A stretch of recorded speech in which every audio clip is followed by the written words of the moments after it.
Hey guys, tonight we're stepping into the worn leather boots of a Silk Road trader, circa 1200 CE.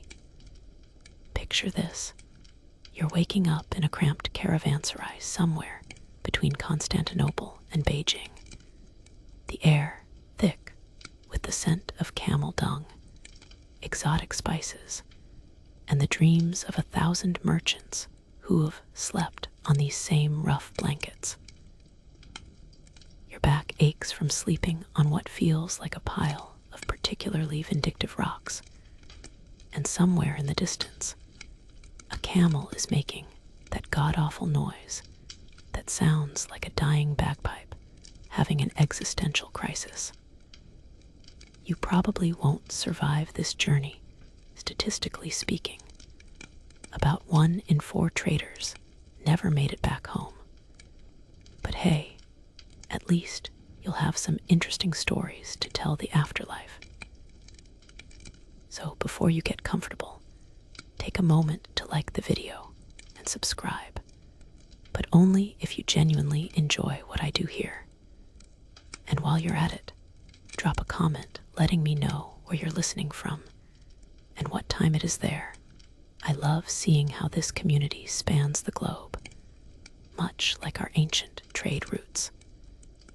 Now, dim the lights, maybe turn on a fan for that soft background hum, and let's ease into tonight's journey together. The first pale hint of dawn hasn't even kissed the horizon, but you're already awake, driven by that peculiar mixture of excitement and terror that comes with knowing you're about to embark on one of humanity's most dangerous commercial ventures. You roll off your sleeping mat, and calling it a mat is generous. It's more like a glorified horse blanket, and immediately feel the grit of sand between your toes. Sand gets everywhere on the Silk Road, and I mean everywhere. Future archaeologists will probably find traces of Gobi desert sand in places that would make a Victorian lady faint. Your first task is checking your precious cargo, because while you've been dreaming of profit margins and exotic markets, someone might have been dreaming of helping themselves to your goods. You crawl over to your carefully arranged bundles, running your hands along the familiar shapes. Here's your bolt of Chinese silk, so fine it feels like touching liquid moonlight. There's your pouch of black pepper, worth more than its weight in silver back home, and your collection of semi-precious stones that catch the lamplight like frozen tears. The mainstream historical fact everyone knows is that the Silk Road wasn't actually a single road, but a network of trade routes spanning roughly 4,000 miles. But here's something your history teacher probably didn't mention. Traders often carried small vials of mercury, not for trade, but as a primitive form of medicine. They believed it cured everything from headaches to heartbreak, which explains why so many medieval merchants had that slightly unhinged look in their eyes. You perform your morning ritual of counting and recounting your inventory, a habit born of paranoia and good sense in equal measure. Every trader develops their own system. Some use notchsticks, others rely on memory palaces, and a few eccentric souls have been known to tattoo their inventories on their bodies in invisible ink made from lemon juice. Your method involves a series of knots in a piece of rope, each configuration representing different goods and quantities. It's like a medieval spreadsheet, but with more potential for accidentally hanging yourself. The caravanserai around you is slowly coming to life, filled with the sounds of merchants speaking in a dozen different languages, creating a polyglot symphony that would make modern linguists weep with joy. You catch fragments of Persian, Arabic, Turkic, and Chinese, all mixed together like ingredients in some cosmic linguistic stew. Historians still argue whether this constant, multilingual environment led to the development of a simplified trade pidgin, or whether successful merchants were simply expected to be talking Google Translate apps. Your stomach grumbles, reminding you that you'll need to eat something before the caravan departs. Breakfast on the Silk Road typically consists of whatever didn't spoil overnight, seasoned with optimism and a healthy dose of denial about food safety standards. You dig into your personal supplies and pull out some dried dates, a chunk of hard cheese that could probably be used as a weapon, and a piece of flatbread that has achieved a level of hardness that suggests it might actually be fossilized. As you eat, you notice other traders making their final preparations. There's Ahmed, a spice merchant from Damascus, carefully wrapping his cinnamon sticks in old cloth. His family has been in the spice trade for 7 generations, and he claims his great-great-grandfather once sold cardamom to Saladin himself. Whether this is true or just good marketing remains a mystery, but Ahmed's spices are consistently excellent, so you're inclined to give him the benefit of the doubt. The caravan leader, a grizzled veteran named Hassan, who's completed this route more times than anyone should reasonably attempt, begins making his rounds. He's checking animals, inspecting harnesses, and mentally calculating the 1,000 variables that could turn this profitable venture into an expensive funeral.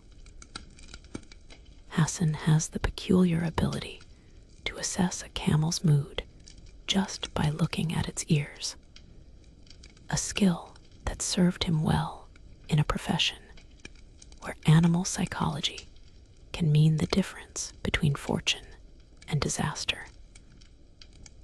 The sun finally crests the horizon, painting the desert in shades of amber and rose that would make a Renaissance painter weep with envy.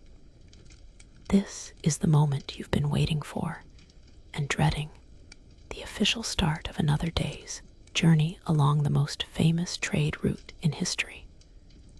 Hassan gives the signal, a piercing whistle that sounds like a falcon with trust issues, and suddenly the caravanserai explodes into organized chaos. Your camel, a particularly ornery beast you've named Cleopatra due to her imperious attitude and tendency to spit when displeased, is loaded with your precious cargo. Camels, as you've learned through bitter experience, are basically the divas of the desert animal kingdom. They'll carry your goods across impossible terrain, survive on minimal water, and navigate by instincts that border on magical. But they'll complain about it every step of the way. Cleopatra fixes you with a look that clearly says she's reconsidering her life choices, then makes that distinctive camel noise that sounds like someone gargling gravel while having an emotional breakdown. The caravan begins to move, and you fall into your designated position in the long line of traders, animals, and guards. Position in a caravan isn't random. It's a complex social hierarchy based on wealth, experience, and the political equivalent of medieval networking. You're somewhere in the middle, which means you're established enough to avoid eating everyone else's dust, but not so important ride in the front, where the conversation is better.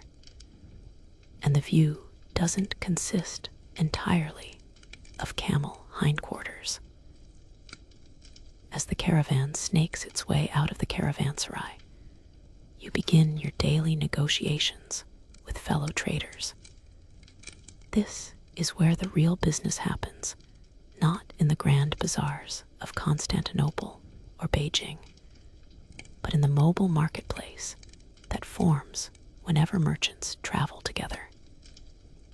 You strike up a conversation with Maria, a Byzantine trader who's carrying a collection of religious icons that would make the Pope himself jealous.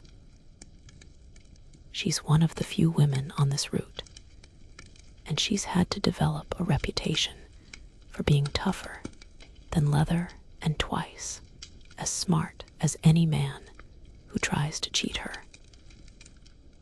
The mainstream historical fact about Silk Road security is that caravans hired guards and traveled in groups for protection against bandits. But here's something less well known. Many traders also carried fake inventories and decoy goods. You might display cheap brass trinkets while keeping your real silver hidden in secret compartments, or spread rumors about carrying different goods than you actually possessed. It was like medieval corporate espionage, but with more swords and considerably less paperwork. Your conversation with Maria is interrupted by a commotion up ahead. Hassan has called a halt, and you can see him in heated discussion with one of the scouts. This is never a good sign. Scouts don't get excited about good news. As rumors ripple back through the caravan like a very slow, very anxious game of telephone, you learn that there have been reports of bandit activity along the next section of the route. Not immediate danger, but enough to warrant extra vigilance and possibly a route change. This is where your investment in reliable intelligence pays off. Before leaving the last major city, you spent considerable time and money talking to recently arrived traders about road conditions, political situations, and the general health of various warlords' family members.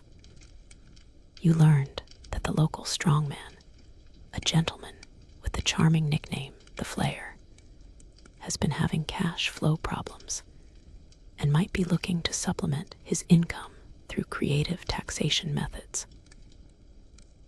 In other words, he's been robbing caravans, but with an official seal that makes it technically legal. The decision is made to take a longer but safer route, adding 3 days to your journey, but significantly reducing the chances of becoming an impromptu donation to someone else's retirement fund. This is the kind of calculated risk that separates successful traders from cautionary tales. You adjust your mental timeline and recalculate your profit margins, a skill that's become as natural as breathing. As the caravan changes direction, you notice how the landscape begins to shift. The relatively civilized area around the caravanserai gives way to the raw, unforgiving terrain that has claimed so many travelers. The road, and using the term road requires a generous interpretation, becomes less defined, marked more by the bones of animals and the occasional abandoned cart than by any actual infrastructure. Historians still argue whether the Silk Road's reputation for danger was exaggerated by storytellers or understated by survivors with PTSD. But the evidence suggests that travelers faced a daily lottery of potential disasters. Bandits were actually just one item on a long list that included sandstorms, flash floods, disease, animal attacks, getting lost, running out of water, political upheavals, and the occasional volcanic eruption for variety. You pass the first significant landmark of the day, a cluster of weathered stone pillars that mark an ancient burial ground. Local tradition says these stones contain the spirits of traders who died on the route, and that they offer protection to those who show proper respect. Whether or not you believe in supernatural protection, you follow the custom of leaving a small offering, a bit of bread, a coin, or a few drops of precious water. After all, in a profession where margins between success and catastrophe are razor thin, you can't afford to ignore any potential source of luck, divine or otherwise. The sun climbs higher, and with it comes the peculiar challenge of navigating across terrain that looks like it was designed by someone with a grudge against human civilization. You're now deep in the heart of the desert, where the concept of road becomes more of a philosophical suggestion than a practical reality. The landscape stretches endlessly in all directions, an ocean of sand and rock that would make even the most confident GPS system have a nervous breakdown. Your caravan's navigation relies on a combination of ancient knowledge, careful observation, and what can only be described as educated guesswork with life or death consequences.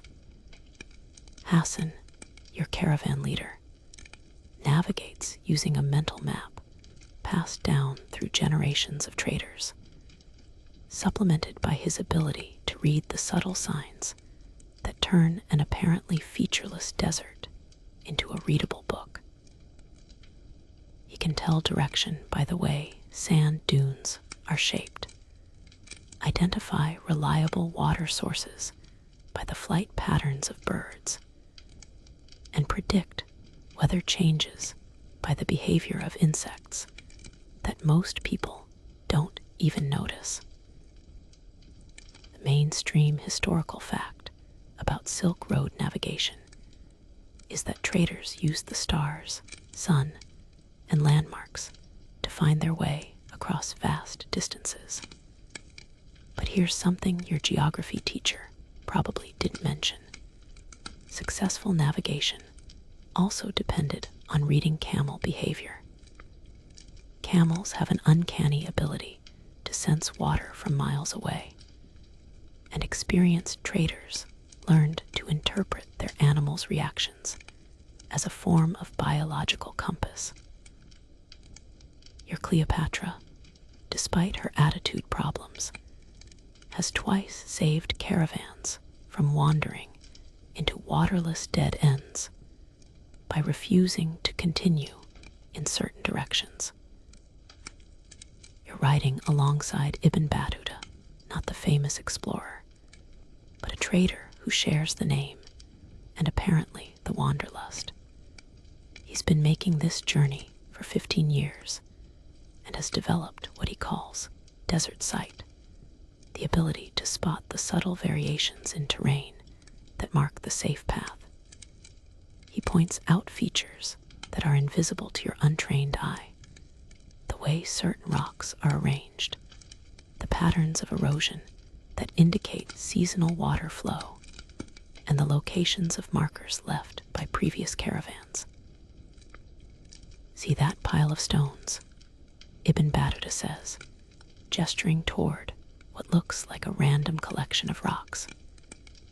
That's a cairn built by the caravan of Al-Masudi 3 months ago.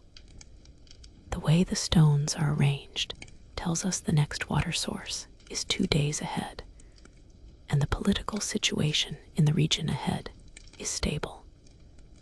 It's like medieval Twitter, but with more effort required to check your messages. The navigation challenges are complicated by the fact that the desert landscape is constantly changing.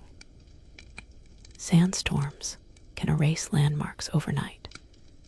Flash floods can carve new gullies that make familiar paths impassable.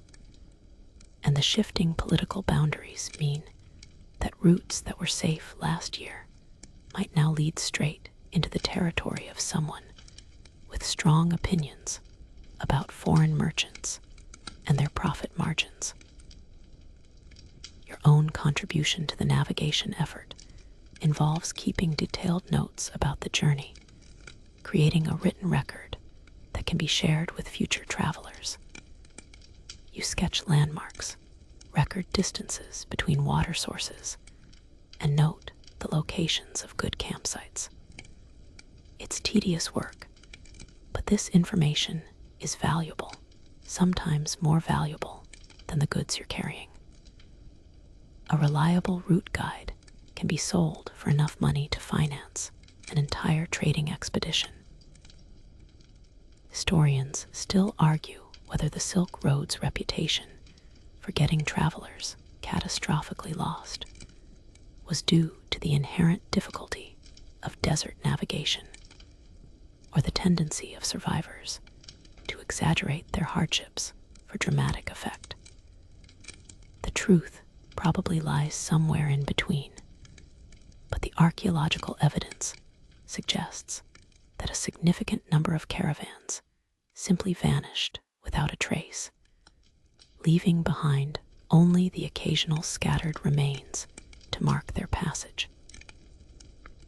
As the day progresses, you encounter one of the desert's more surreal phenomena, a mirage that shows what appears to be a beautiful oasis, complete with palm trees, clear water, and what looks suspiciously like a medieval resort. Everyone in the caravan knows it's an illusion, but that doesn't stop the newer traders from staring at it with expressions of desperate longing. Mirages are the desert's way of having a sense of humor, and that humor tends toward the sadistic. The temperature continues to climb, and you begin to understand why successful desert travel requires a complete rethinking of normal human activity patterns. Everything revolves around conserving energy and staying hydrated, which means moving efficiently and avoiding unnecessary exertion. You've learned to breathe through your nose to reduce moisture loss, to move with deliberate economy, and to recognize the early signs of heat exhaustion in yourself and others. Your water consumption is carefully rationed, measured out in small sips that you hold in your mouth before swallowing to maximize absorption. Every drop is precious, and you've developed an almost mystical appreciation for the simple act of drinking clean water. This is perspective that most people in comfortable civilizations never develop, but it's one that changes how you understand the basic necessities of human survival. The caravan continues its steady progress across the seemingly endless landscape, each step taking you further from the known world and deeper into the vast uncertainties of the desert. But with each mile traveled, you're also moving closer to the legendary markets of Central Asia, where your carefully chosen goods will hopefully transform into the kind of profit that makes all this risk and hardship worthwhile. The sun has reached its peak, transforming the desert into what can only be described as nature's most elaborate attempt at creating a human slow cooker. The temperature has climbed to levels that would make a blacksmith's forge feel like a refreshing spring breeze, and the air shimmers with heat waves that turn the landscape into a liquid hallucination. This is the point in the day where desert survival stops being about navigation and commerce and becomes purely about not dying from heat exhaustion. Hassan calls for the midday halt, a decision that's less about convenience and more about basic biology. Traveling during the peak heat hours is like volunteering for a particularly unpleasant form of suicide, so the caravan seeks whatever shade can be found in this sun-baked wasteland. You guide Cleopatra toward a cluster of rocks that provide a narrow strip of shadow, barely wide enough for you and your camel to squeeze into, but precious as gold in these conditions. The mainstream historical fact about desert travel is that caravans typically rested during the hottest part of the day and traveled during cooler hours. But here's something that doesn't make it into most textbooks. Successful traders developed elaborate personal cooling systems that would impress modern survival experts. You've learned to soak strips of cloth in your precious water ration and wrap them around your wrists and neck, cooling your blood as it circulates through these pulse points. It's like a medieval air conditioning system, but with more potential for fatal miscalculation. Your water management strategy has become a complex science involving precise calculations of consumption, conservation, and the delicate balance between staying hydrated and running out of water in the middle of nowhere. You've learned to drink small amounts, frequently rather than large quantities at once, to avoid alcohol completely, which dehydrates you faster than walking in chainmail, and to recognize the early warning signs of dehydration in yourself and others. The heat creates its own microclimate of misery. Your leather goods become too hot to touch. Metal objects can literally burn your skin, and the sand reaches temperatures that would make walking barefoot an exercise in masochism. You've developed the habit of testing surfaces with a stick before touching them, a skill that would seem paranoid in most circumstances, but is simple common sense in the desert. Around you, the other traders are implementing their own heat management strategies.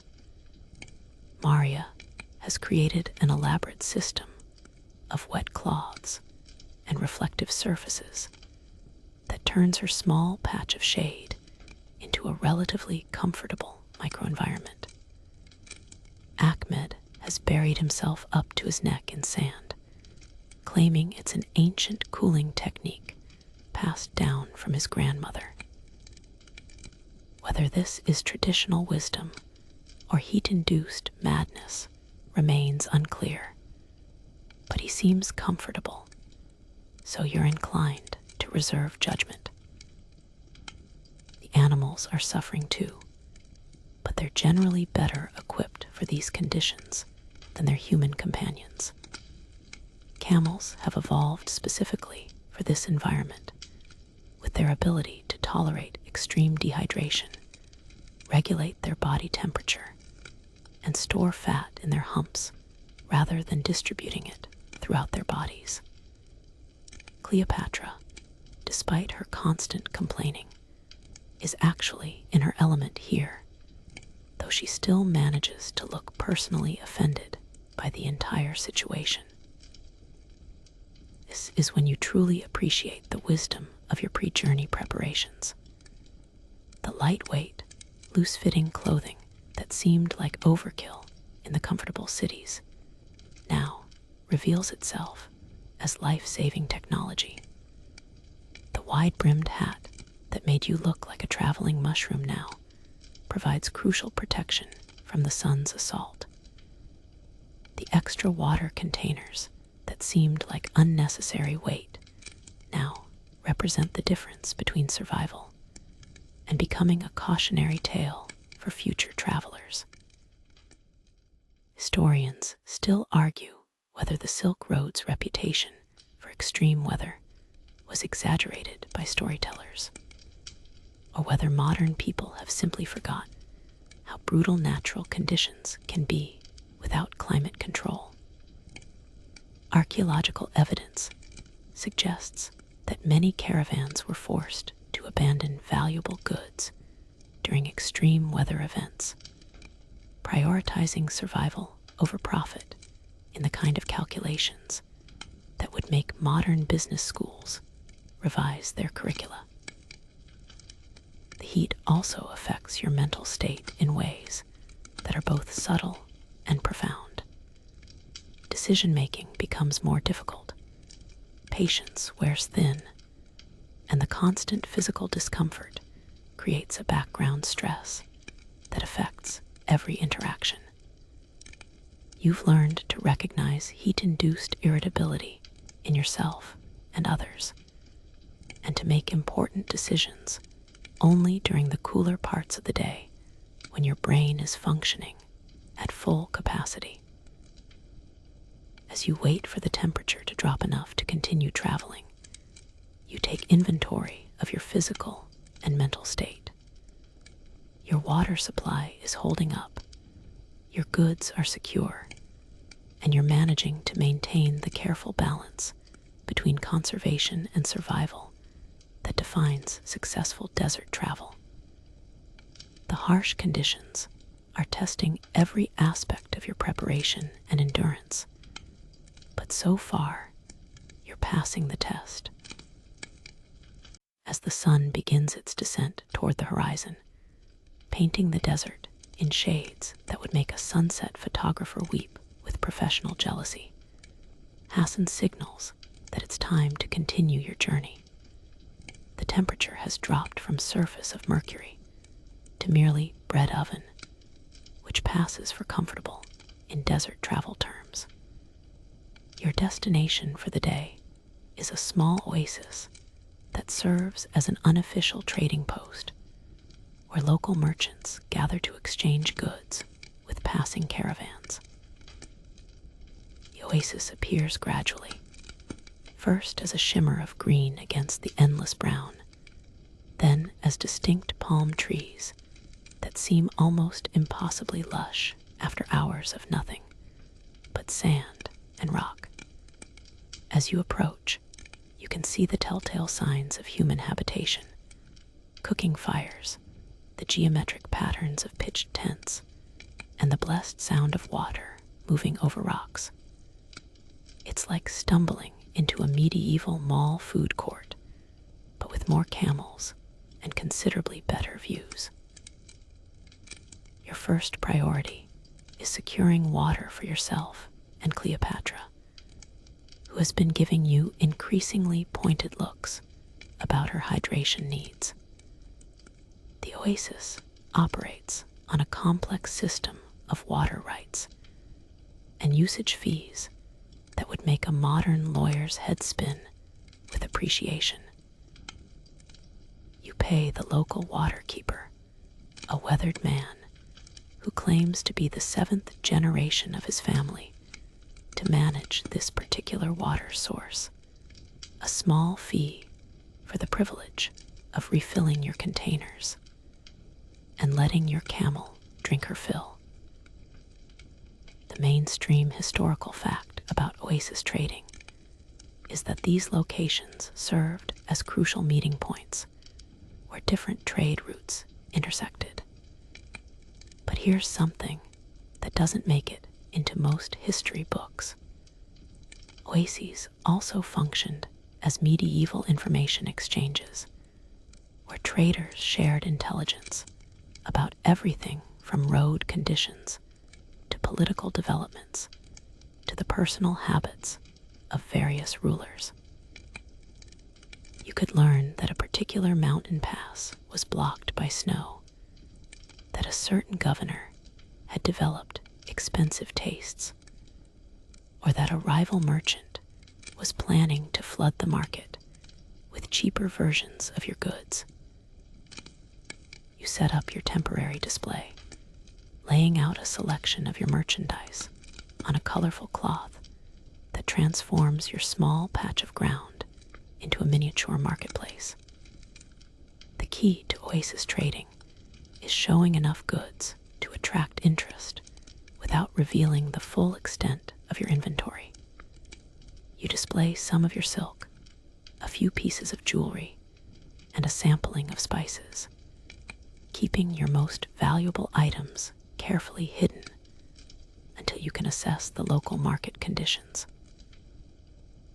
Local merchants begin to gravitate toward your display, and you quickly realize that this oasis attracts a more sophisticated clientele than you expected. There's a Sogdian trader with a collection of lapis lazuli that catches the light like captured pieces of sky, a Persian merchant specializing in fine carpets that tell stories in their intricate patterns, and a Chinese dealer in porcelain who handles his delicate wares with the reverence of a priest conducting a sacred ritual. Your first potential customer is a local tribal leader named Mahmoud, who's interested in your silk, but approaches the negotiation with the careful ceremony that marks serious business. The haggling process is an art form that involves not just price, but questions of quality, authenticity, and the relative value of different currencies. You're negotiating in 3 languages, using a combination of Arabic, Persian, and an elaborate system of hand gestures that serves as a universal merchant Esperanto. The negotiation dance is complicated by the fact that currency in the medieval world is not standardized. Mahmoud offers payment in a mixture of silver coins, precious stones, and something called future considerations, which sounds suspiciously like an IOU with exotic terminology. You counter with a proposal involving partial payment in goods, partial payment in silver, and a guarantee of safe passage through his tribal territory. It's like medieval crowdfunding, but with more potential for armed disagreement. Historians still argue whether the Silk Road's reputation for complex multi-party negotiations was a result of the diverse cultural backgrounds of the traders, or simply the natural evolution of commerce in an environment where trust was a luxury and written contracts were often worth less than the paper they were written on. The reality is probably that successful trading required a combination of mathematical skills, cultural sensitivity, and the ability to read people like a book written in a language you're still learning. Your negotiation with Mahmoud is interrupted by the arrival of a new player, a Byzantine official who claims to represent the interests of the emperor and has strong opinions about trade taxation and import duties. He's accompanied by 2 guards who look like they've been specifically selected for their ability to intimidate merchants, and he carries a scroll that purports to outline the current tax obligations of foreign traders. This is where your earlier investment in legal consultation pays off. Before beginning this journey, you spent considerable time learning about the various tax systems, customs regulations, and bureaucratic requirements that govern international trade. You produce your own documents, including trading licenses, letters of credit, and what amounts to a medieval passport, complete with official seals and intimidating legal language. The afternoon evolves into a complex 3-way negotiation involving yourself, Mahmoud, and the Byzantine official, with various other traders offering commentary, advice, and the occasional bribe suggestion. It's like a medieval United Nations meeting, but with more immediate consequences and considerably better food. The oasis becomes a temporary diplomatic zone where commercial interests intersect with political realities, and where a successful trader needs to be part merchant, part diplomat, and part entertainment coordinator. As the sun begins its spectacular descent toward the horizon, painting the desert sky in colors that would make a Renaissance master painter consider early retirement, Hassan makes the decision to establish camp for the night. The oasis trading has been profitable but time-consuming, and darkness falls quickly in the desert, transforming the landscape from merely inhospitable to actively dangerous. The caravan begins the complex process of transforming from a mobile trading expedition into a temporary fortified settlement. Your first responsibility is securing Cleopatra for the night, a process that involves more negotiation than you'd expect from a relationship with a pack animal. Camels are creatures of habit and strong opinions, and Cleopatra has developed definite preferences about where she's willing to spend the night. She rejects the first 3 spots you select, expressing her displeasure through a series of sounds that suggest she's reconsidering her entire career in the transportation industry. The camp takes shape according to a pattern that's been refined over centuries of desert travel. The animals are arranged in a protective circle around the human sleeping areas, with the most valuable goods placed in the center where they can be more easily guarded. It's like a medieval wagon train, but with more exotic cargo and considerably more polyglot swearing when someone's tent collapses. The mainstream historical fact about caravan camping is that travelers formed defensive perimeters to protect against bandits and wild animals. But here's something that doesn't make it into most history textbooks.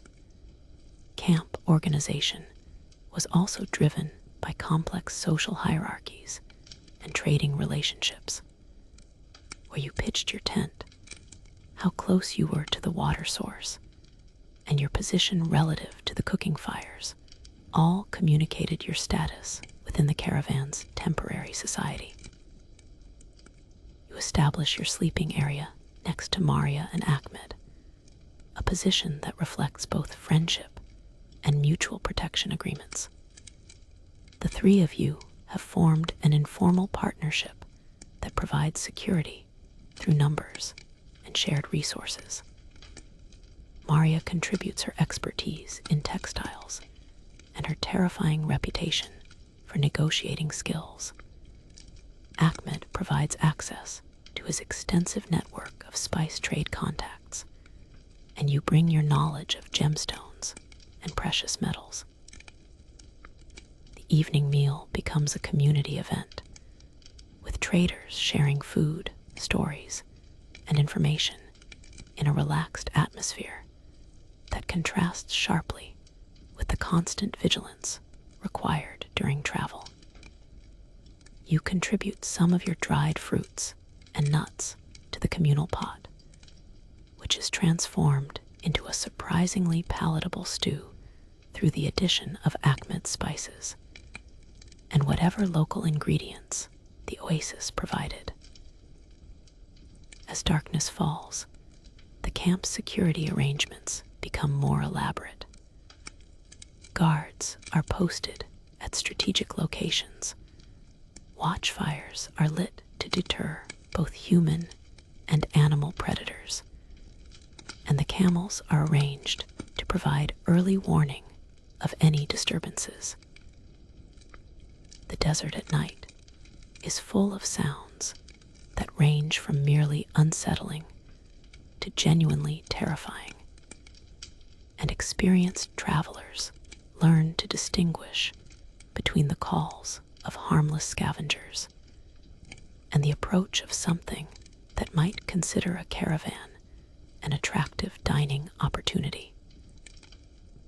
The temperature drops dramatically once the sun disappears, transforming the desert from a natural oven into something resembling a walk-in freezer.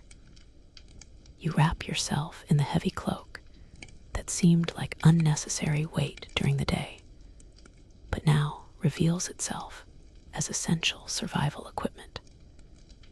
Desert nights can be brutally cold, and the same conditions that make daytime travel potentially fatal make nighttime rest a challenge in thermal management. Your tent is a masterpiece of medieval engineering, designed to be lightweight, portable, and capable of providing protection from wind, sand, and the occasional curious wildlife. Setting it up in the dark requires a combination of muscle memory and careful attention to detail, because a poorly secured tent in the desert can become a very expensive kite with surprisingly little warning. Historians still argue whether the Silk Road's reputation for dangerous nights was based on actual threats or the natural human tendency to imagine monsters in every shadow. The archaeological evidence suggests that camps were frequently attacked by bandits, wild animals, and the occasional political opportunist. But it's unclear whether these incidents were common occurrences or memorable exceptions that got repeated until they became legendary. The camp settles into its nighttime rhythm, with conversation gradually giving way to the sounds of people preparing for sleep. You perform your evening ritual of checking your goods one final time, ensuring that everything is secure and accounted for. It's a habit born of experience and paranoia in equal measure, but it's also a form of meditation that helps you transition from the stresses of travel to the relative peace of rest. As you prepare for sleep, you reflect on the day's accomplishments and challenges.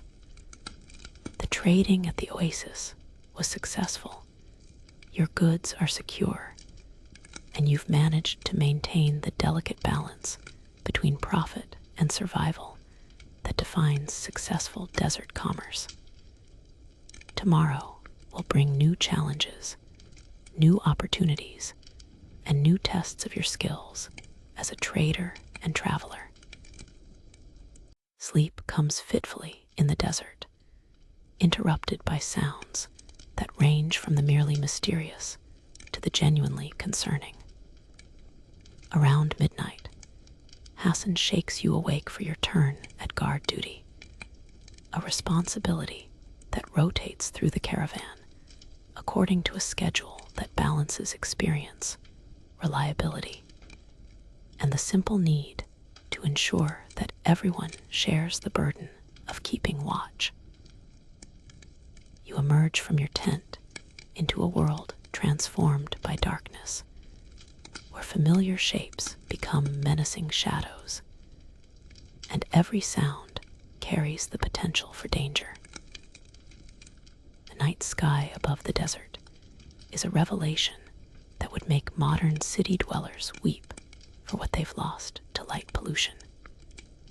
Stars stretch from horizon to horizon in a brilliant tapestry that serves as both navigation aid and reminder of humanity's small place in the cosmos. You can see the Milky Way clearly, that ghostly river of light that medieval Arabs called the Straw Thief's Path, and you use the familiar constellations to orient yourself and confirm your position. Your watch partner is Ibn Battuta, experienced trader who's been making this journey for 15 years and has developed what he calls desert ears, the ability to distinguish between the sounds of natural nighttime activity and the subtle warnings that might indicate danger. He teaches you to listen for the absence of sound as much as its presence, the sudden silence that falls when predators are near, the change in animal behavior that suggests human intruders. The mainstream historical fact about caravan security is that guards were posted to watch for bandits and wild animals. But here's something that doesn't make it into most history books. Night watchmen also served as meteorologists, astronomers, and early warning systems for natural disasters. You learn to read the behavior of the wind, the movement of clouds, and the subtle signs that might indicate an approaching sandstorm or flash flood. As you patrol the perimeter of the camp, you encounter the various nocturnal challenges that make desert travel an exercise in constant vigilance. There are the sounds of scavengers investigating the edges of your camp, attracted by the smells of food and the presence of pack animals. You spot the glowing eyes of what might be jackals or hyenas, keeping a respectful distance, but clearly interested in your presence.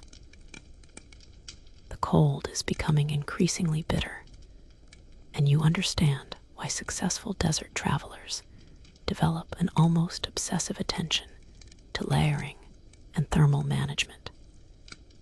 Your breath creates clouds of vapor that dissipate quickly in the dry air, and you can feel the heat radiating away from your body into the star-filled sky. Desert nights can be as dangerous as desert days, just in completely different ways. Your responsibilities during the watch include maintaining the guard fires, checking on the animals, and keeping an eye on the valuable goods that represent the caravan's entire reason for existence. The camels are generally reliable sentinels themselves, alerting to unusual sounds or smells with distinctive calls that experienced travelers learn to interpret.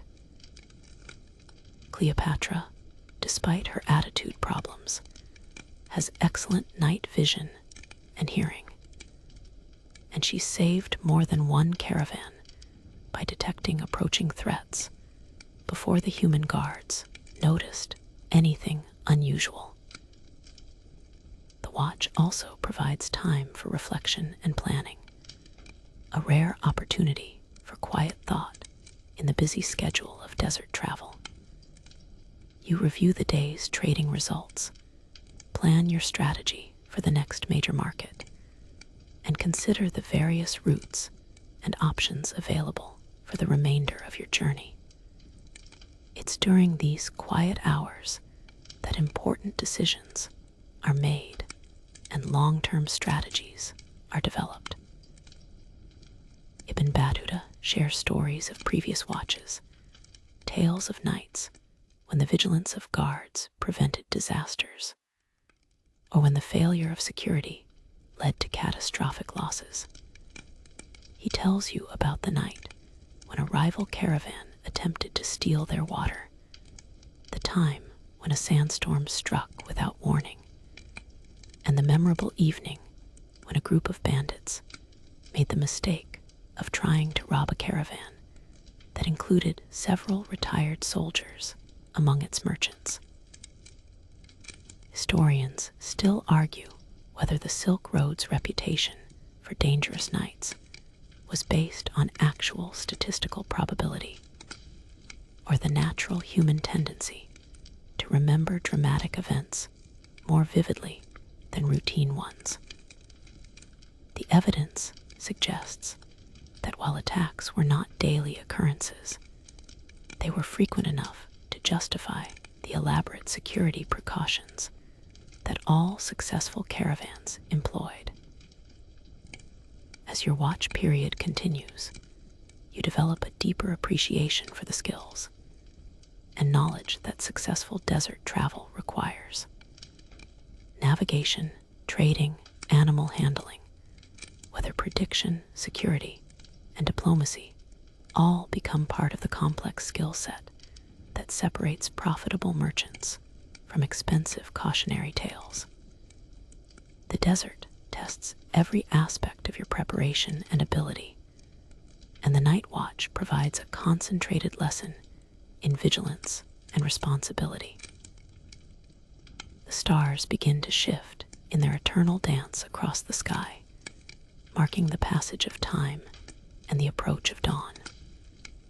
Your watch period is drawing to close, but the experience has reinforced the fundamental truth of desert travel.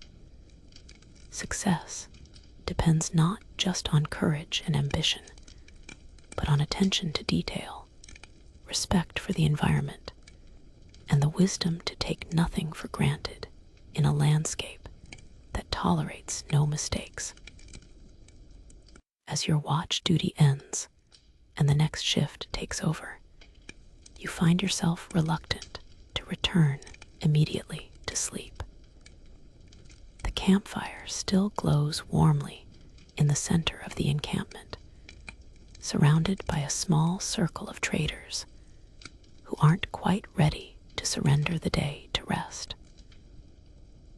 This is a sacred time in caravan culture, when the formal business of trading gives way to the informal exchange of stories, knowledge, and the kind of wisdom that can only be gained through years of traveling the world's most dangerous trade routes.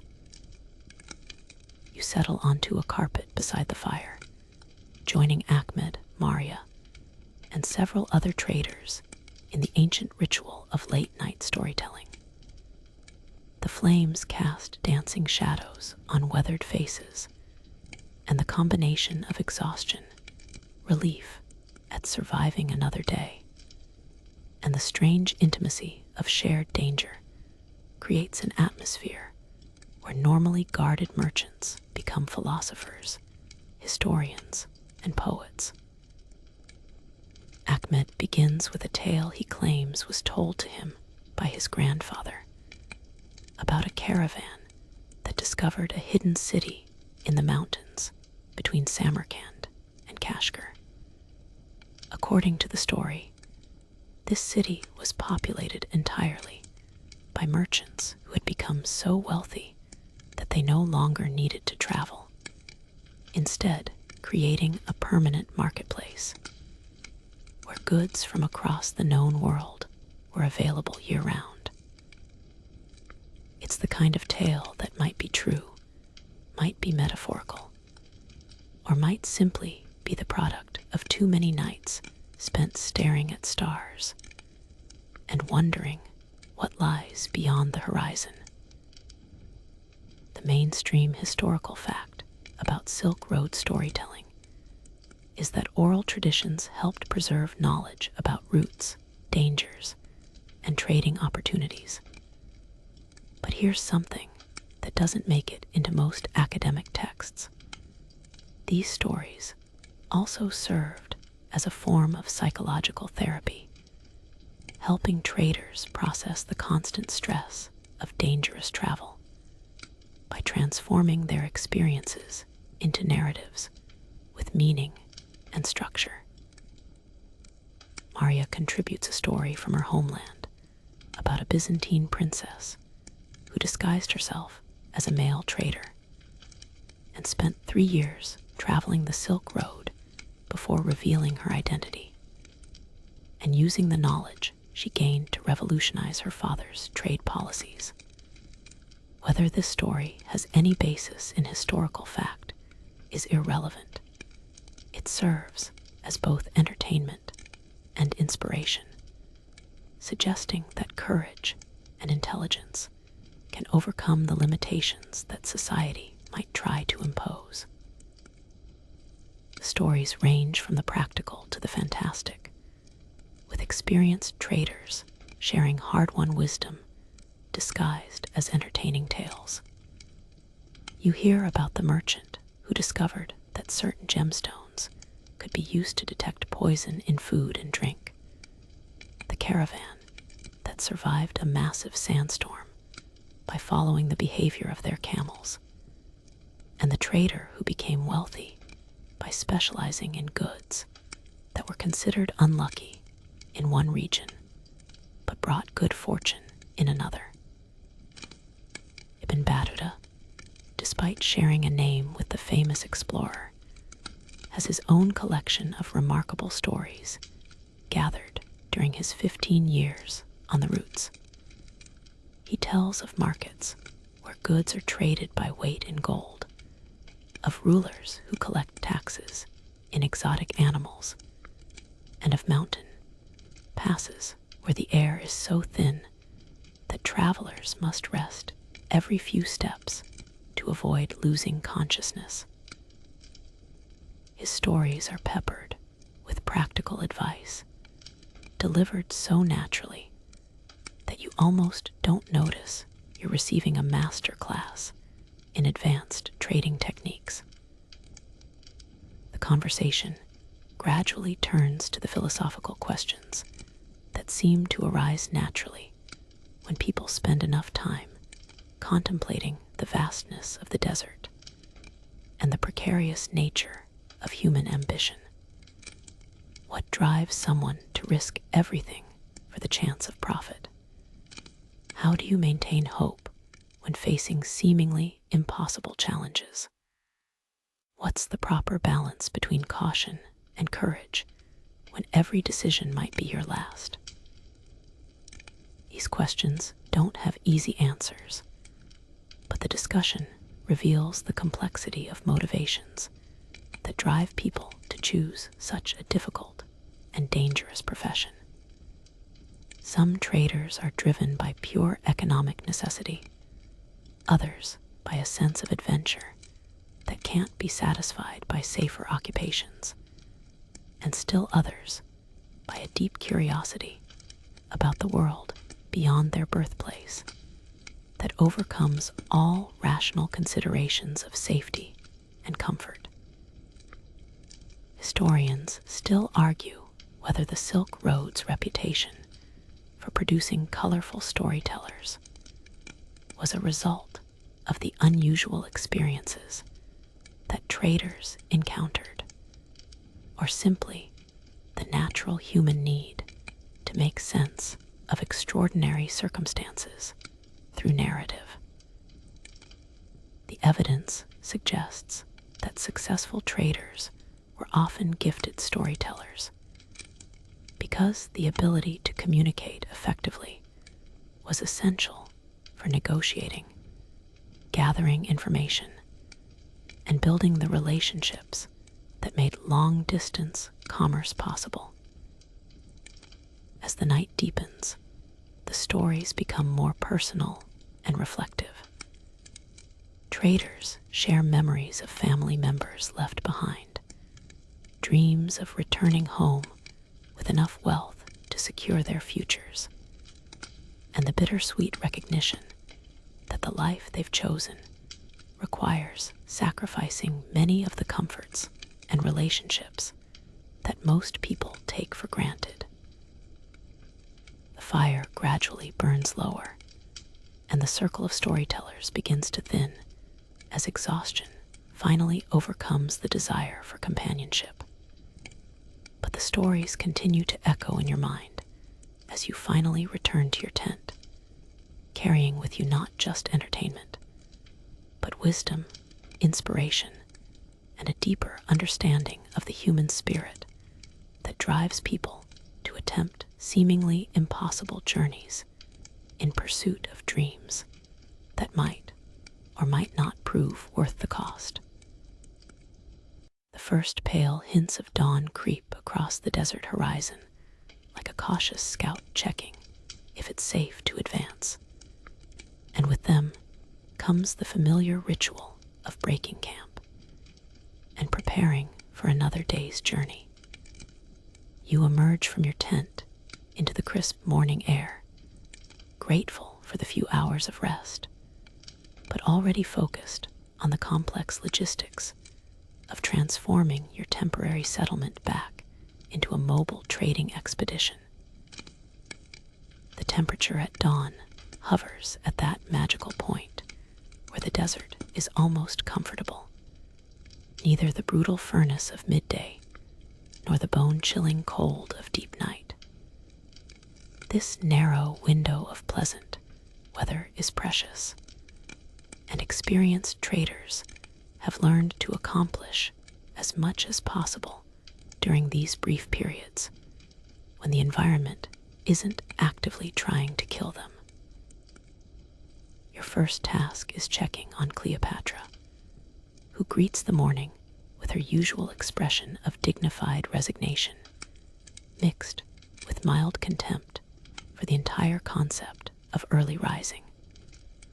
Camels are not morning animals by nature, and Cleopatra makes her feelings about dawn departures clear through a series of grumbles, sighs, and pointed looks that suggest she's considering filing a complaint with whatever celestial authority is responsible for animal labor relations. The process of loading your goods requires careful attention to weight distribution, security, and accessibility. Everything must be balanced perfectly to avoid injuring your camel, secured tightly enough to survive a day of desert travel, but arranged so that you can access essential items without unpacking everything. It's like playing three-dimensional chess with your entire livelihood as the stakes. The mainstream historical fact about caravan departures is that early morning starts were essential to maximize travel during cooler hours. But here's something that doesn't make it into most textbooks. Successful traders developed elaborate morning inspection routines that would impress modern quality control specialists. You check every knot, test every strap, and verify the condition of equipment that your life might depend on before the day is over. Around you, the camp is transforming from a temporary village back into a mobile expedition with the efficiency of a well-rehearsed theater production. Tents collapse with mathematical precision. Cooking fires are carefully extinguished and buried, and the various social groups that formed during the evening dissolve back into the traveling formation that will carry you through another day of desert challenges.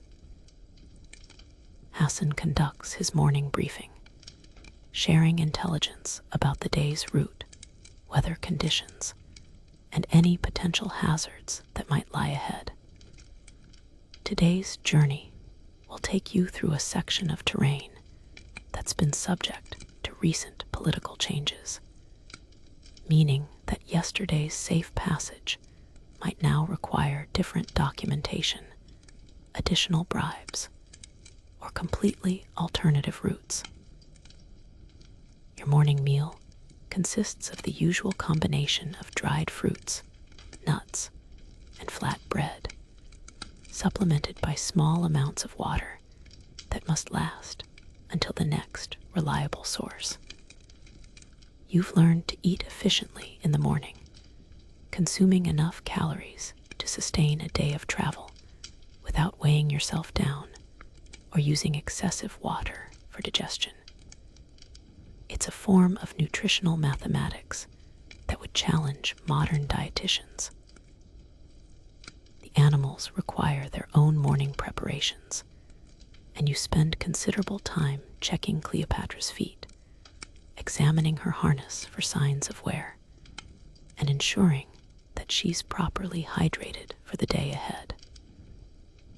Camel health is not just a matter of animal welfare, it's a business necessity, because a sick or injured camel can transform a profitable trading expedition into a very expensive disaster. As the caravan prepares to depart, you take a final look around the campsite, ensuring that nothing valuable has been left behind, and that the area has been left in the condition that you'd want to find it if you were the next travelers to arrive.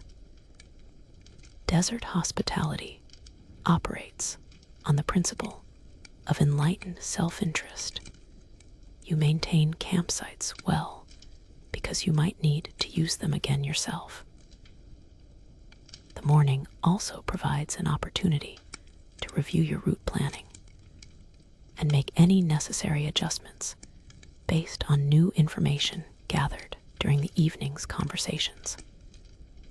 Fellow traders have shared intelligence about road conditions, political developments, and market fluctuations that might affect your plans.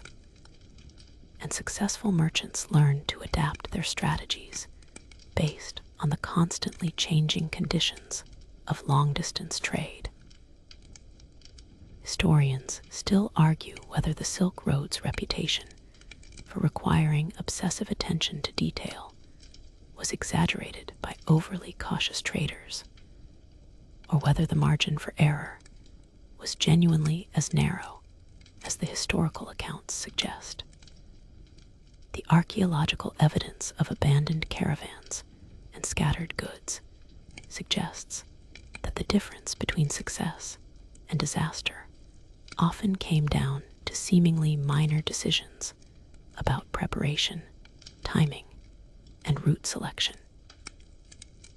As Hassan gives the signal to depart, you feel the familiar mixture of anticipation and anxiety that marks the beginning of each day's journey. The night's rest has restored your energy and optimism, but you're also acutely aware that you're venturing once again into an environment where your survival depends on the complex interaction of skill, preparation, luck, and the unpredictable favor of forces beyond your control.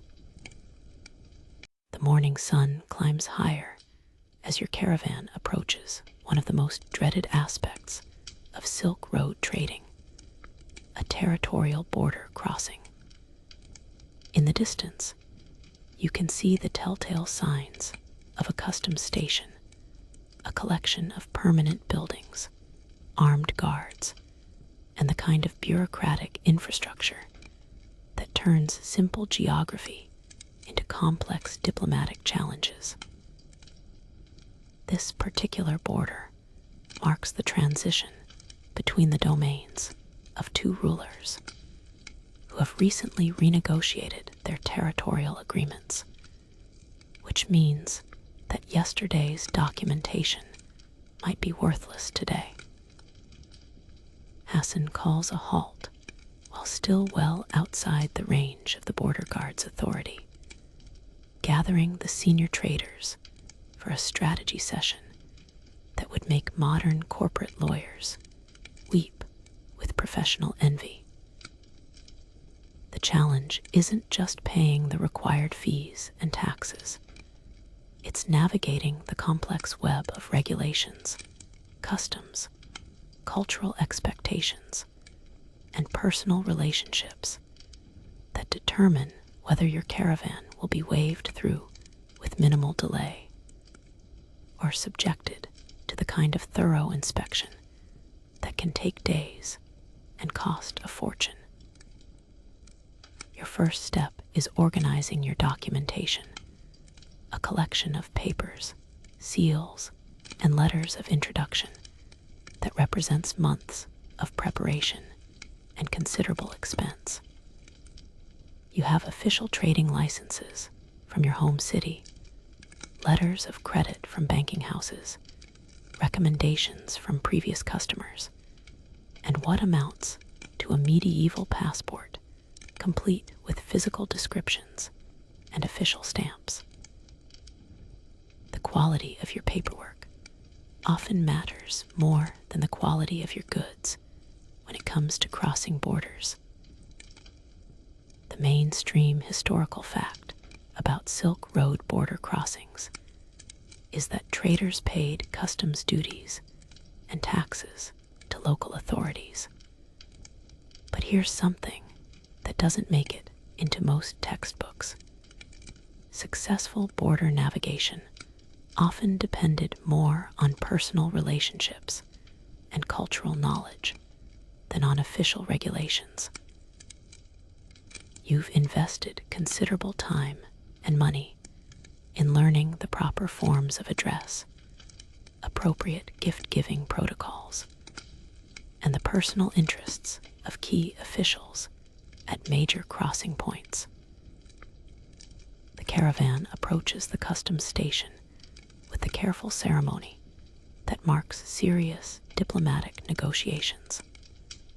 Hassan, as caravan leader, goes first to present his credentials and negotiate the basic terms of passage. You watch from a distance as he engages in the elaborate dance of formal greeting, document presentation, and the subtle exchanges that establish the tone for the entire interaction. Border officials in the medieval world wielded enormous power, and they knew it. The inspector who examines your goods has the authority to confiscate anything he deems suspicious, impose additional taxes based on his own assessment of value, or simply decide that your documentation is insufficient and send you back where you came from. It's like dealing with a medieval version of airport security, but with higher stakes and more opportunities for creative interpretation of regulations.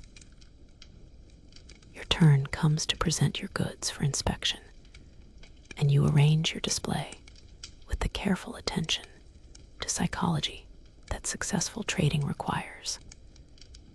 You show enough valuable items to demonstrate that you're a serious merchant worth treating respectfully, but not so much that you appear to be concealing additional wealth. It's a delicate balance that requires reading the personality and motivations of officials you've never met before. The language barrier adds another layer of complexity to the proceedings. You're conducting business in a mixture of Arabic, Persian, and local dialects, supplemented by the universal language of hand gestures and the occasional strategic display of silver coins. Misunderstandings can be expensive, and you've learned to confirm every detail multiple times to avoid costly mistakes based on linguistic confusion. The inspection process reveals the thoroughness that medieval customs officials could bring to their work when properly motivated. Every bundle is opened, every container examined, and every claim about content and value subjected to verification that would impress modern auditors. The officials are looking for contraband, undeclared goods, and evidence that you might be carrying more wealth than your documentation suggests. Historians still argue whether the Silk Road's reputation for expensive and time-consuming border crossings was based on actual systematic corruption, or simply the natural result of complex international trade conducted without standardized regulations. The evidence suggests that while official fees were substantial, the real costs often came from delays, additional inspections, and the various unofficial payments that kept goods moving through the system. The negotiation process involves not just the payment of official duties, but the delicate art of determining how much additional consideration might be appropriate to ensure smooth passage. Too little, and you risk delays or additional scrutiny too much, and you've unnecessarily reduced your profit margins. It's like playing poker with people who make the rules and have the power to change them at will. After what feels like hours of inspection, documentation review, and careful negotiation, the officials finally approve your passage. You've paid the required customs duties, provided the appropriate additional considerations, and satisfied their curiosity about your goods and intentions. The relief you feel as you receive your exit stamps and documentation is profound. You've successfully navigated another of the countless bureaucratic challenges that make long-distance trade as much about diplomacy as commerce. As the caravan moves beyond the border station, you reflect on the complex skills that successful international trade requires. Language ability, cultural sensitivity, negotiation expertise, and the diplomatic skills to deal with officials who wield enormous power over your commercial success. It's a reminder that the Silk Road was as much about building relationships and navigating political realities as it was about transporting goods across vast distances. The landscape begins to change as your caravan draws nearer to your destination, the great trading city of Samarkand, whose very name whispers promises of profit, civilization, and the kind of hot meals that don't involve sand as a primary ingredient. After weeks of desert travel, the gradual appearance of cultivated fields, irrigation canals, and permanent settlements feels like emerging from a particularly challenging dream into a world where human beings are meant to live. The first signs of approaching civilization appear as scattered patches of green that seem almost impossibly lush after the monochromatic browns and grays of the desert. These are the outlying agricultural areas that support the great trading cities, worked by farmers who probably think that anyone crazy enough to cross the desert for profit deserves whatever happens to them. The sight of growing crops and flowing water affects the entire caravan's mood, transforming the weary resignation of desert travel into the anticipatory excitement of approaching journey's end. Your mental calculations shift from survival-focused resource management to the complex mathematics of market analysis and profit optimization. You begin reviewing your knowledge of Samarkand's current market conditions, trying to remember which goods are in high demand, what prices have been like recently, and which local merchants might be interested in your particular collection of carefully selected merchandise. The mainstream historical fact about approaching major trading cities is that caravans would send advance scouts to gather market intelligence. But here's something that doesn't make it into most textbooks. Successful traders also used this approach time to transform their appearance from desert survivors into prosperous merchants. First impressions matter in business, and showing up looking like you've barely survived a catastrophic camping trip doesn't inspire confidence in potential customers. The caravan makes a planned stop at a caravanserai about a day's journey from Samarkand, giving everyone time to rest, clean up, and prepare for the crucial business of actually selling their goods. This is your opportunity to wash off weeks of accumulated desert grime, repair any damage to your clothing and equipment, and organize your merchandise for maximum visual impact. you spend considerable time grooming Cleopatra, who has maintained her dignity throughout the journey despite the challenging conditions. A well-maintained camel communicates prosperity and attention to detail, qualities that potential customers use to judge the likely quality of your goods. Besides, after weeks of shared hardship, you've developed something approaching affection for your ornery companion, even if she still looks at you like you're personally responsible for the invention of long-distance trade. The other traders are engaged in similar preparations, transforming themselves from desert survivors into the kind of sophisticated international merchants that major cities expect to see. Ahmed is carefully cleaning and repackaging his spices, ensuring that every container looks fresh and appealing. Maria is repairing and pressing her textiles, removing the inevitable wrinkles and dust that accumulate during desert travel. Your own preparations involve more than just cosmetic improvements. You're organizing your goods for strategic presentation, deciding which items to display immediately and which to keep in reserve for more serious negotiations. You're also preparing the documentation that will be required for conducting business in Samarkand, including letters of introduction, trading licenses, and certificates of authenticity for your most valuable items.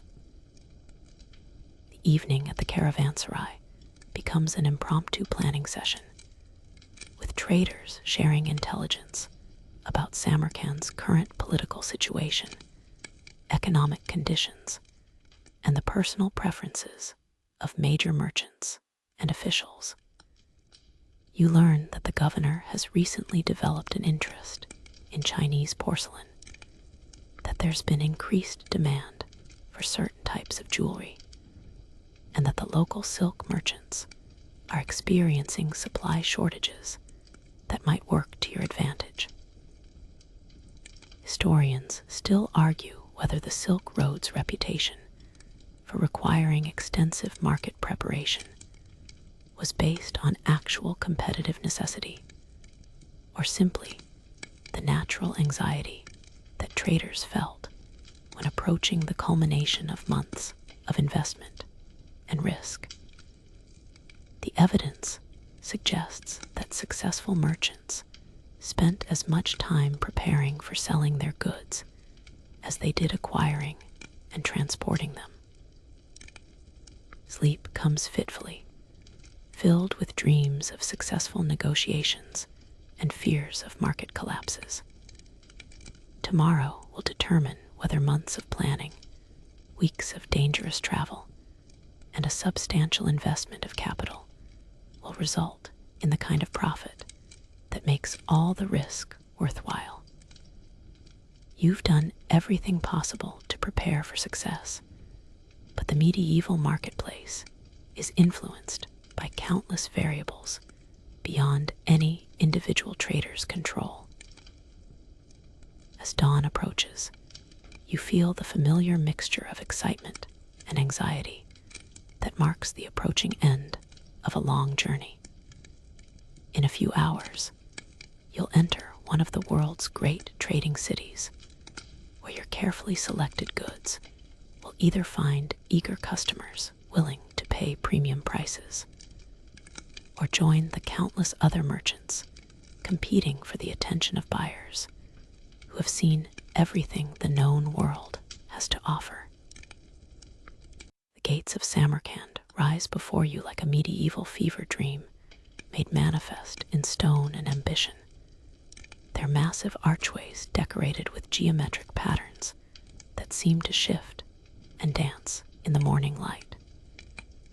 The city spreads beyond the walls in a sprawling maze of streets, courtyards, and the kind of architecture that makes you temporarily forget that you've spent the last month sleeping on sand and eating food that doubled as emergency construction materials. Hassan leads the caravan through the gates with the satisfied expression of someone who has successfully completed another impossible journey without losing anyone to bandits, heat stroke, or terminal stupidity. The guards at the gate barely glance at your documentation. Your caravan is clearly legitimate, prosperous, and exactly the kind of international commerce that keeps cities like Samarkand wealthy and politically relevant. The marketplace of Samarkand is an assault on the senses that would overwhelm anyone who hasn't spent weeks surrounded by nothing but sand, sky, and the occasional ornery camel. The air thrums with conversation in a dozen languages. The sense of spices, perfumes, and cooking food create a complex olfactory symphony, and the visual impact of thousands of different goods displayed by merchants from across the known world is almost overwhelming after the monochromatic simplicity of desert travel.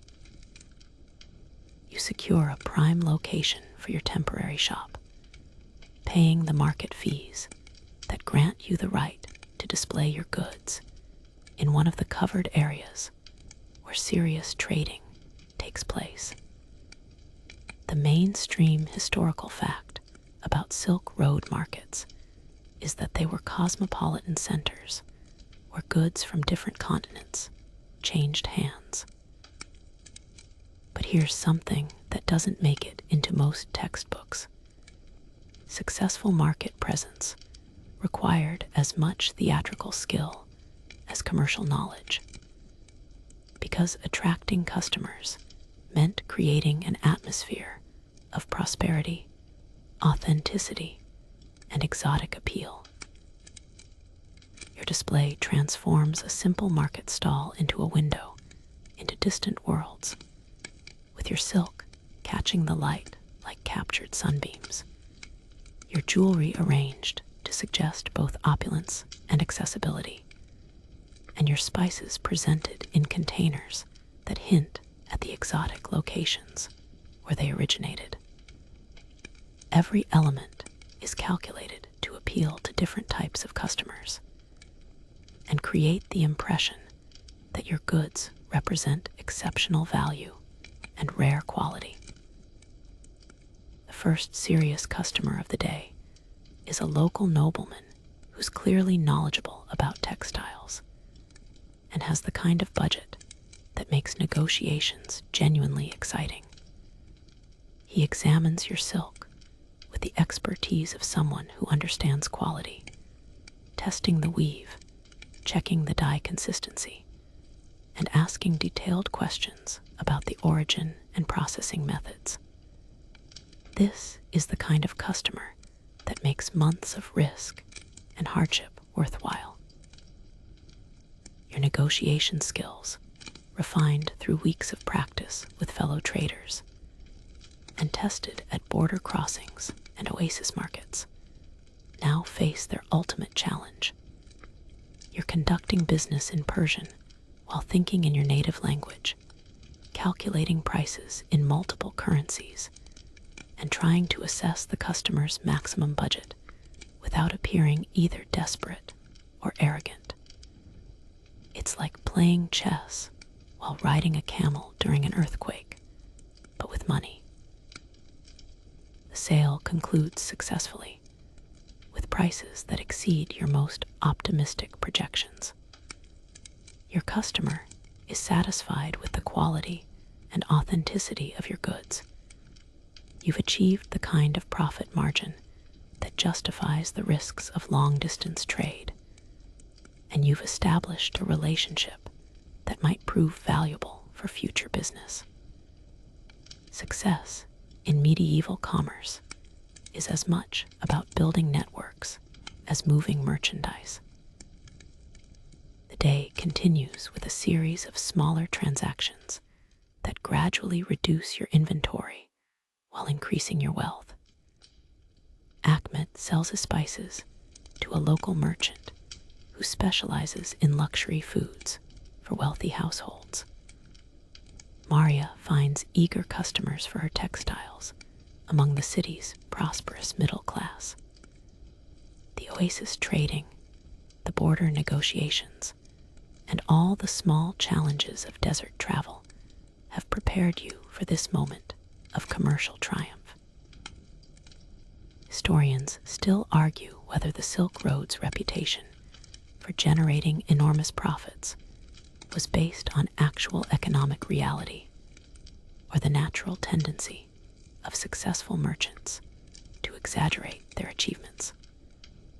The evidence suggests that while the risks were genuinely substantial, the potential rewards were sufficient to attract thousands of traders willing to gamble their lives and fortunes on the possibility of achieving financial independence through international commerce. As the sun reaches its peak, you pause to calculate your overall results. The goods you carried from your homeland have sold for prices that represent a substantial profit, even after accounting for all the expenses of travel, taxes, bribes, and the various costs of conducting business across political and cultural boundaries. You've successfully completed one of humanity's most challenging commercial undertakings, transforming months of risk into financial reward. But success brings its own challenges. You now have a substantial amount of wealth in the form of coins, letters of credit, and trade goods acquired through your sales. This wealth must be transported safely back to your homeland, which means either joining another caravan for the return journey or investing in local goods that can be profitably sold in your home markets. The afternoon is spent exploring Samarkand's markets, identifying goods that might be valuable in your homeland, and beginning the complex process of planning your return journey. The city offers everything from Chinese porcelain to Indian gemstones to local crafts that represent the artistic traditions of Central Asia.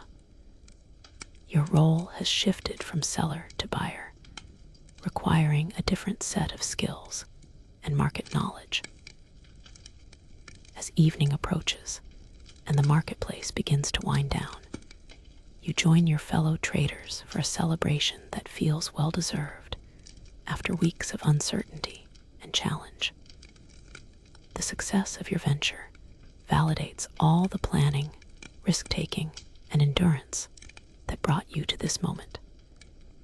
You've proven that with sufficient preparation, skill, and luck, it's possible to profit from the opportunities that exist at the intersection of different worlds and cultures.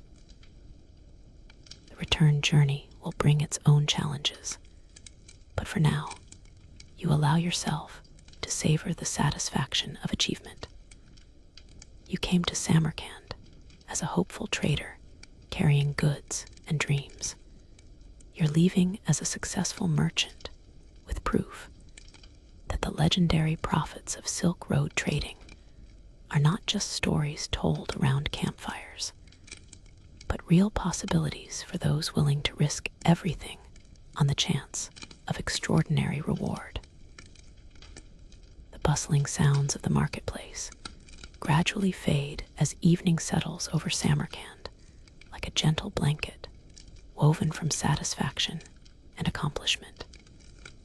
You find yourself in a comfortable inn, your profits safely secured, your future plans beginning to take shape like distant mountains emerging from morning mist.